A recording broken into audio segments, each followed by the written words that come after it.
స్వామి creations 4/6 ప్రేక్షకులకు నమస్కారం. ఈరోజు మనం పార్ట్ 8 చూస్తున్నాము.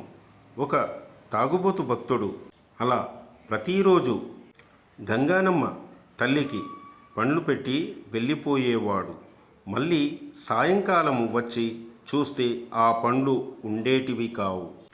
ఆ తాగుబోతు భక్తుడు ఆహా తినేశావా అని మళ్ళీ రేపు తెస్తా అని చెప్పి వెళ్ళిపోయేవాడు. అయితే గంగానమ్మ తల్లి గుడి వెనకాల ఒక చిన్న ఊరు ఉండేది. ప్రతిరోజు ఆ ఊరు చిన్నపిల్లలు గంగానమ్మ తల్లి దగ్గర పెట్టిన పండ్లు తినేసేవారు.